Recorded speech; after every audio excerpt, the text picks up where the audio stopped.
the Columbia Network takes pleasure in bringing you Suspense.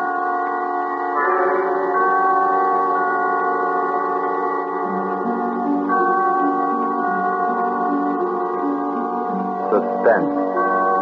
Stories from the world's great literature of pure excitement. A new series frankly dedicated to your horrification and entertainment. Week by week, from the pick of new material, from the pages of best-selling novels, from the theater of Broadway and London, the sound stages of Hollywood, will parade the most remarkable figures ever known. CBS gives you Suspense.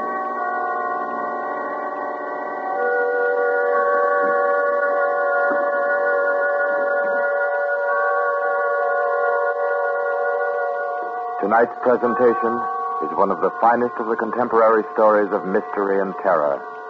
John Dickson Carr's famous novel, The Burning Court.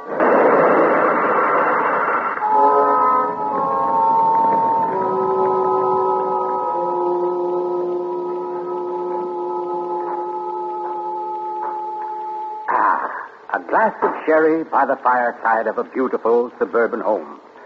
What could be more comforting?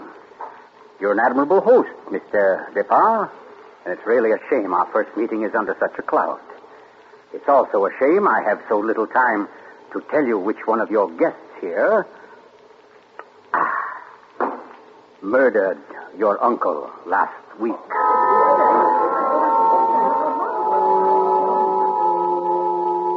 Now, let's see now. I believe we're all here. Your wife, your friend, Mr. Stevens, Captain Brennan. Yes, and incidentally, yourself. Just who did you say you were? Well, no wonder you've had so much difficulty with the case, Captain. My name is Cross, Gordon Cross, the writer. As a matter of fact, it's because of my just completed book, Poisoning Throughout the Ages, that I happen to be here now. And Ted Stevens there happens to be a member of the firm which publishes my work. I'd never seen him until tonight, but I've been told what happened. This afternoon, he began reading my manuscript for the first time on the train. The commuter's train, which every afternoon deposits him safely and soundly here in Criston. I imagine he was halfway home by the time he finished the first chapter. Then he turned a page. Attached to the following leaf was a picture. And looking at it, the young man stiffened suddenly and all but cried out his shock. It was a picture of a young woman, and under it had been printed, famous poisoner Marie Dobré, 1676. Ted Stevens was looking at a picture of his own wife.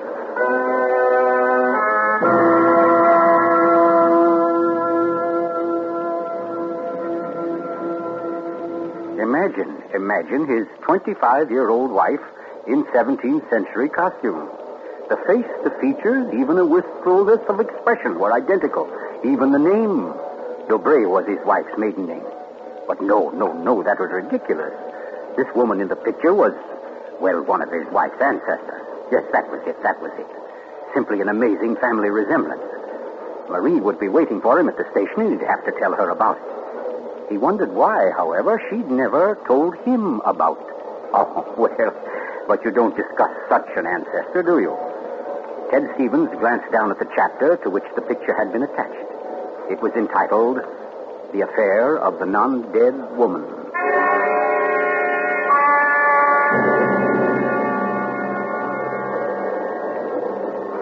Hello, Ted. Stevens was almost jolted from his seat. It was Dr. Weldon, professor of English at the college, an old friend of his. Quickly, he thrust the picture beneath the manuscript and moved over. Hi, I didn't see you, Doc. Oh, here, have a seat. Oh, I thought maybe you were giving me the, what do they call it? The brush off? Oh, no, say, as a matter of fact, Doc, you're the one man I do want to see. Yeah? Very flattering. Remember those discussions we used to have about murders? Better than bridge any time. Well, I got the idea that you'd made sort of a hobby out of the old cases, the historical ones. Well, I've studied quite a number of them, yes. Ever hear of a woman named Marie Dobré? Marie Dobré? Marie Dobré. Oh, yes. That was her maiden name, of course. One of the finest specialists in arsenic poisoning you could ever hope to find. Oh, we're almost at our station, Ted. Let's get to the door. Yes, a real charmer Marie was. Must have disposed of 100 husbands, lovers, suitors, and just plain friends before she was caught. What happened to her, Doc? She was beheaded and burned. Crispin!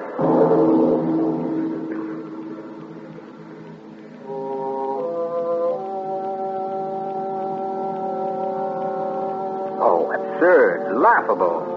Ted Stevens kept saying this to himself, and yet what he knew was a foolish dread followed him straight through the small suburban station and clung to him as he reached the street. And there in the roadster was Marie, leaning toward him a little to hold the door open and smiling at him. Oh, Ted, what on earth are you staring at? That streetlight shining on your hair. I like that. Oh, you're tight. Come on, get in the car.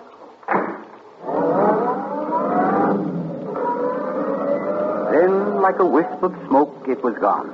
The whole ridiculous fear, the delusion.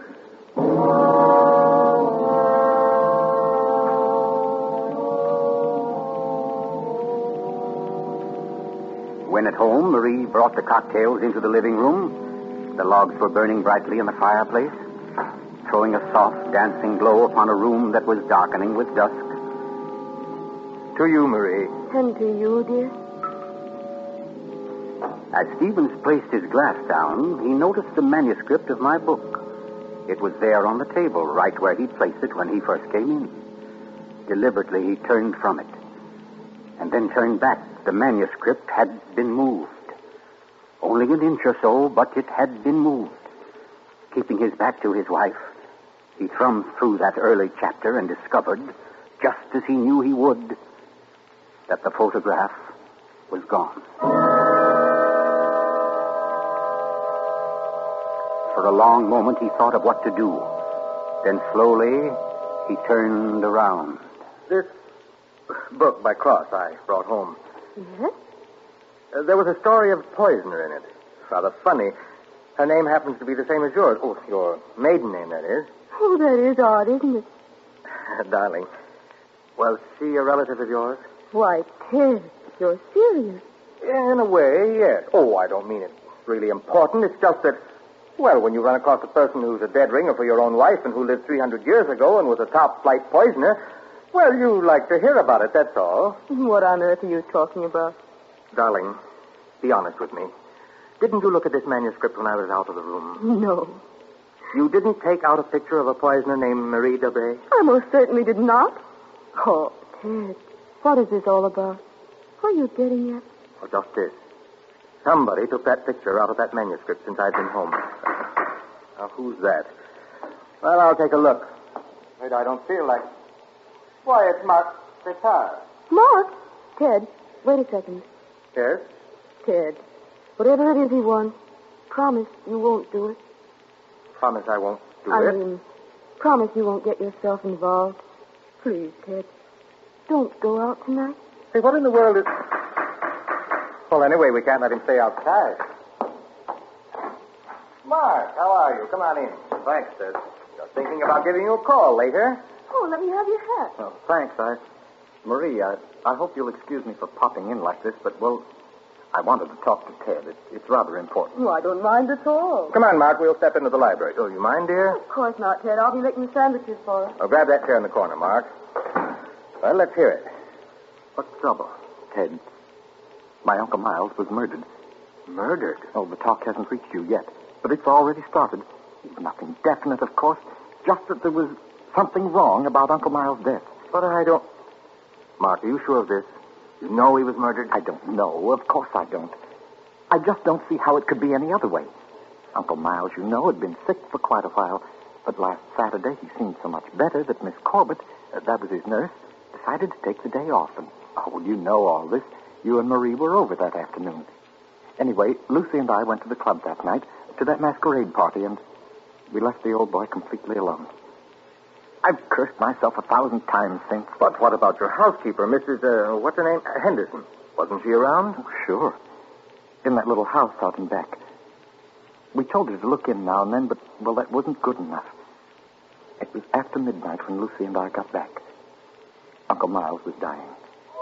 Ted, it looked exactly like one of his regular attacks, but then later, after he was gone, I happened to glance under the chest of drawers in his room. There was a small silver cup under there, almost drained, and Uncle Miles' cat. The cat was still warm, but quite dead. Oh. I managed to get the cat out of the house and buried without anyone seeing me. Next day, I had the contents of the cup analyzed. It was poison? Yes. Arsenic. Well, what do you want me to do? Help me open the crypt. What? I want to have a private autopsy performed. Help me get Uncle Miles' body out of that vault. Oh, I know it's a tough job. The thing is sealed solid, but we can do it. You mean without the police knowing about it? Without anybody knowing about it. Mrs. Henderson visiting her sister, and I managed to send Lucy over to the club. You must be crazy. You're playing with dynamite, Mark. This is something you've got to tell the police now. I can't take that chance. But they'll have to know sometime. You're only I've delaying got to know first, I tell you. You don't understand, Ted. There was somebody in Uncle Miles' room that night, handing him something in a silver cup. Mrs. Henderson was on the porch by the window. She saw her. She saw her, Ted. She thinks it was my wife. Oh, Lucy. It doesn't mean anything to Mrs. Henderson yet, because she doesn't suspect anything. But, well, Ted, you've got to see why I've got to be sure. Why I've got to know how Uncle Miles died. Because it wasn't Lucy, Ted. I know it wasn't. Of course not, Mark. She had an alibi. Well, she was with you at the club, wasn't she? Yes. Except for half an hour. I see. You'll help me, won't you, Ted? When do we start? As soon as you can make it. Okay. Come on now. I'll get your hat. You trot on ahead, and I'll come over as soon as I can see Marie. You're not going to tell her about this. Of course not. I'll think of something. Don't you worry about it. No, thanks, Ted. Thanks a lot. Marie? I'm coming. Darling, Mark asked me to... I know, Ted. Here. You better take your sandwiches with you. You'll be hungry. But you knew I was going out? Yes, I knew. You listened to it? I couldn't help it, Ted. I had no idea what Mark's visit was about. The talk about his uncle's death. There's a lot of gossip about it in the village. That's why I tried to tell you. Why I didn't want you to get mixed up in it. But it's too late now, isn't it? I mean, you're going. I can tell by the way you look. Ted, wait a second. There's just one thing I want to tell you before you leave. And that is that no matter what happens, no matter what you find or think or believe, I love you. You'll remember that, won't you? I'll remember you said so, Marie.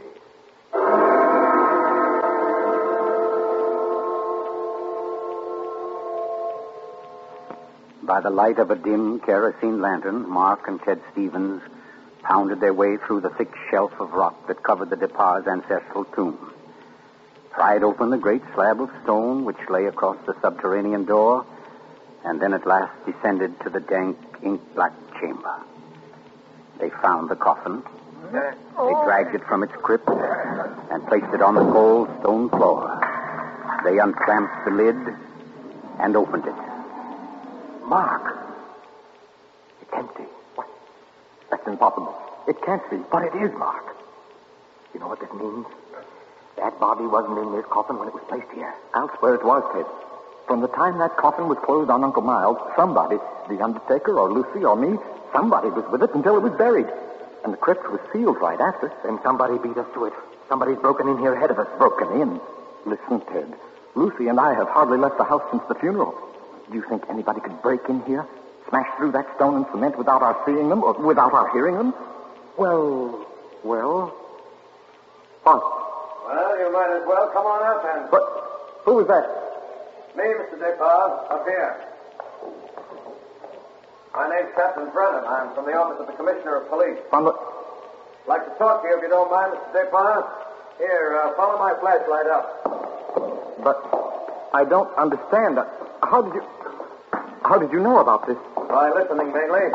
Do you mind if we go up to your house, Mr. Depard? Why, no. Not at all. Oh, thank you. Oh, Freddie. Look here, Captain. Freddie, this is Mr. Depard, Lieutenant Gray. How do you do? Glad to know you, Mr. Depard. And Mr. Ted Stevens, isn't it? Well, how did you... How did you know my name? Very simple. I got the names of everybody who was here at the depot the day the old man died. You and your wife were included. Oh, here we are. But I don't... Captain, who gave you those names? Why, your housekeeper, of course. Mrs. Henderson? You didn't think Mrs. Henderson saw the dead cat, did you, Mr. Depart? But she did. She also saw you bury it. And we've been interested in the case ever since. Well, nice place you have here, Mr. Depart. Now, let's see. According to Mrs. Henderson, your wife was wearing some kind of a masquerade costume that night. What kind of a thing was it? Well, it was... there, you can see it. It was copied from the dress in that old painting over there. Oh, yes. Funny. Where's the woman's face? It's always been that way. As long as I can remember. Somebody must have thrown acid on it or something. Can't blame them much. She was a poisoner. A poisoner? Yes. The story goes that one of my ancestors was responsible for her execution. Marie Dobray, her name was. Oh, yes. I've read about her. Learned all the poison tricks from one of her lovers, guy by the name of Godin St. Croix. Godin St. Oh, yes, Mr. Stevens. We cops read now and then. Did you say Godin St. Croix? That's French. We call it cross. Absolutely no limit to a cop's education, is there? But to get back to your wife, Mr. Depart, she was just like the famous Marie. Now, when Mrs. Henderson looks through that window... Just a minute, Captain. Mrs. Henderson can't prove she saw a thing, and you know it. Now, what do you mean? I mean you haven't any right to insinuate that my wife was in that room. Well, who's insinuating? I'm trying to say that Mrs. Henderson, after thinking it over, realized that she was tricked by the costume. The woman she saw in the funny clothes, handing the cup of poison to your uncle, wasn't your wife at all. What? Because your wife is an unusually tall young woman. And the one Mrs. Henderson saw was fully half a head shorter. More on the order, let's say, of Mr. Stevens' wife. My wife? Captain, this is absolutely ridiculous. Well, I don't know. Why, what's the matter, Mr. Stevens? You're trembling like a leaf. Tell me now, just for fun, where was Mrs. Stevens that night? She was home. With me. The whole evening? Certainly. You retired early? Yes, we both did. You, I suppose, were sound asleep by midnight. Yes, I was. Then how do you know where your wife was? Well, Look here, Stevens. She had to have a costume that would match Mrs. Despar's. How did she manage that? Where did she get it? Well, she never had one. She never had a dress like that. And what about her motive? Why did she poison him? I don't know. Not for money, certainly. Then what was it? Hate? Did she hate Miles Despard? Yes, she did. No. Oh, I don't know. I don't know, I tell you. Brown? Yes, Sonny. I phoned and got hold of Mrs. Despard, the nurse, all right. That Mrs. Stevens couldn't reach her. Her phone won't answer. Okay, have her picked up. I'm going home. Stevens, come back here. I'm going to get my wife. Come in. Stop it, Brown. Now, let's go.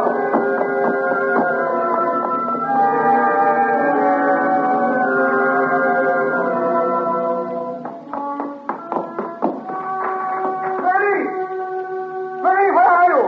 It's Ted. Marie, what have you done? Marie.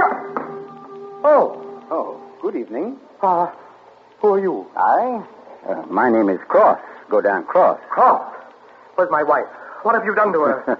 You fiend, what have you done to my wife? Why, nothing at all, young man. Here, sit down. You're lying. Something's happened to her. The police just phoned. There wasn't an answer. Why are you here? Why am I here? Well, because your wife, reading my chapter on the Dobrays, realized I knew more about the family than even she did. Because she found my phone number on the front cover of the manuscript. And because I know an exceptional case when I hear one. Does that answer your question? No, you know it doesn't. Can't you see I've got to know whether... Yeah, I see. Whether your wife is that Marie Dobray, who was burnt by order of the High Tribunal for all poison cases, the burning court of France, witchcraft, black magic, the world across the threshold. You're quite sure, no doubt, also, that I'm Godin St. Croix, who first wooed her. No, my boy. No, my real name happens to be, of all things, Tom Simpson. Most unsuitable for a distinguished writing career. And Marie Dobray is no more your wife's real name than mine is Godin Cross. What? Your esteemed wife was an adopted child, Mr. Stevens, adopted by people in Canada named Dobray, remote members of the real family of poisoners. I can't believe it. Oh, why Why didn't you tell me? Why? Because until I told her half an hour ago, she didn't know it herself. You see, in the course of my research on the family, I found out about it. And in the course of talking with your wife, I found out something else. How for years she was haunted by the fear that she might be a poisoner by inheritance, by blood. And you can see, can't you, why she never talked about it, her past to you? Yes. And yet, Mr. Stevens, you had all but made her forget that past. You. And that's why she was willing to lie, to steal a picture, do anything, in order to hold you to her. Yes, I see that now. You know, young man, I rather think she loves you. But as you will see, though, she comes only when I call her. Mrs. Stevens? You mean she's... Yes, Mr. Cross. Marie, it's you. You're all right? Oh, yes, dear. We're both all right now, and nothing can change it ever. Marie, listen. Don't say Marie, dear. Say Maggie. Maggie? Well, that's my name, my real name. Maggie McTavish. And it's a lovely name, dear. The most beautiful, gorgeous... Darling, please. You don't understand. The police, they think you had something to do with Miles' death. They think I did. So, now, Mr. Stevens, before we go back to the Depars, don't you think you'd better tell me everything that's been said and done up to date? Having just saved your wife's soul from the burning court, now I'll wrest her body from the electric chair.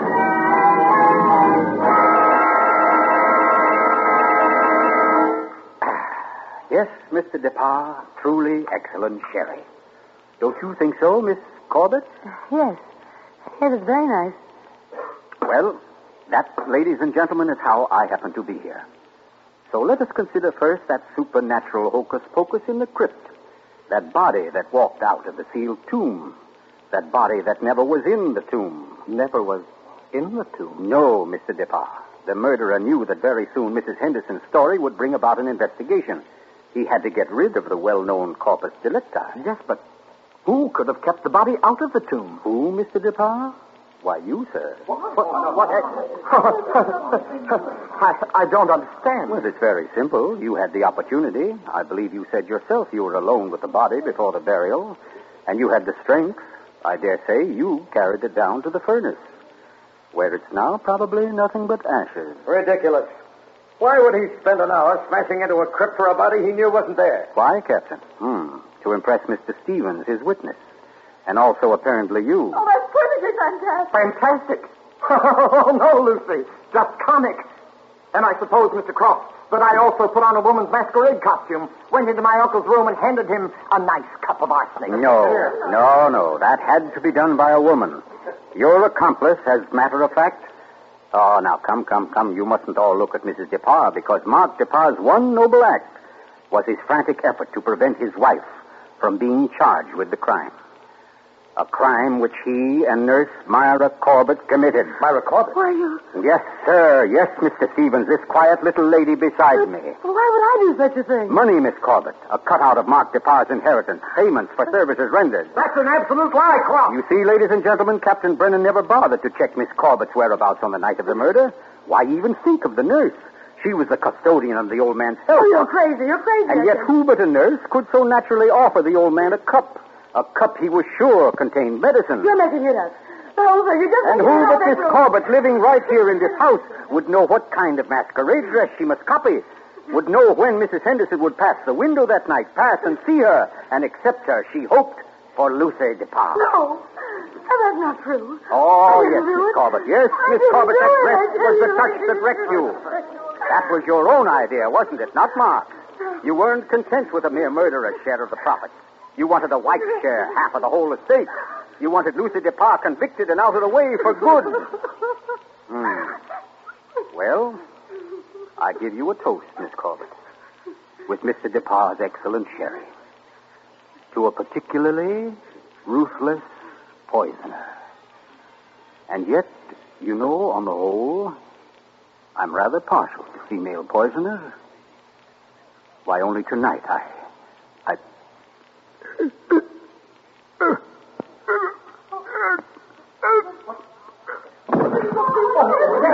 Here, let me get to him. Mr. Cook, what's the matter, Brennan? This man's dead. Dead? And some cyanide, if I know anything. Cyanide from that glass of sherry. Cyanide that a nurse could get quite easily. That glass was right beside you, Miss Corbett, and nobody else was near it. Too bad he didn't drink it as soon as you hoped. A second ago, we had nobody to use against you. But we have now, Miss Corbett. We have now. And I arrest you for the murder of Gordon Cross.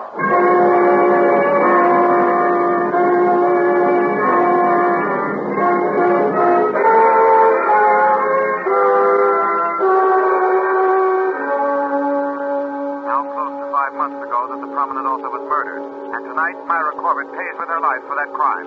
The former nurse, at first protesting her innocence, in recent Yes, years has grown... I'm in here, dear. Oh. I thought you might. Oh, what did you cut it off for? Huh? What do you mean? The radio. Oh, yeah. Well, I thought you wanted to talk. Poor Ted. Don't you think I know you better than that? What was on the radio? Well, there wasn't... Okay. It was about Myra Corbett. She goes to the chair tonight. Oh, I didn't think you wanted to be reminded. I don't really. But making such an effort to hide it only keeps it alive, doesn't it? All right, darling. Know what I came in to ask? If you wanted a cocktail before dinner? The largest one you've got. Fine. I'll get out the ice cube. I know. If I'll fix up the fire. Okay, Maria. A deal. Where are some papers to start it? Right there by the bookcase. And the name's not Marie. It's Maggie. Because, darling, Marie's dead and gone forever.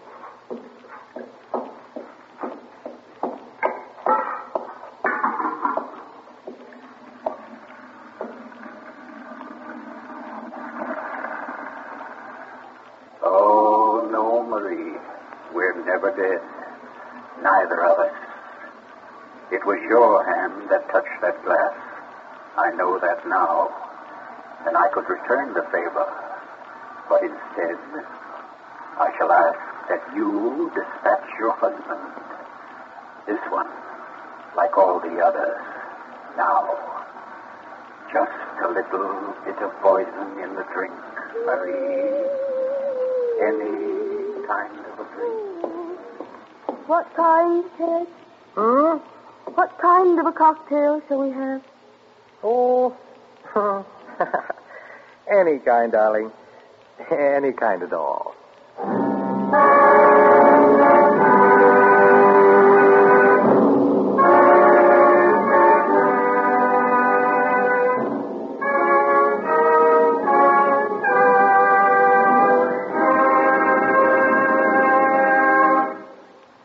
You've just heard The Burning Court from John Dixon Carr's famous novel, the first in Columbia's new series of outstanding classics and chills by world-famous authors.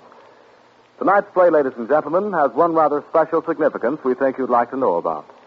As you perhaps have heard, every fine comedian is said to cherish a secret desire to do an abrupt about-face. He pines for the part of a blackguard. Well, tonight you witness the fulfillment of one such desire. The role of that literary and quite infamous diehard, Gordon Cross, was portrayed by none other than Hollywood's expert provoker of laughs, Charlie Ruggles, here in New York for the world premiere of his latest screen success, Friendly Enemies. The role of Marie, well, that was enacted by a young lady who long ago won national acclaim as one of Broadway's most accomplished dramatic actresses, Miss Julie Hayden. Thank you, Charlie Ruggles and Miss Julie Hayden, for your splendid performances. The play tonight, as all plays in this series, was produced and directed by Charles Vander, written by Harold Medford and scored by Bernard Herrmann.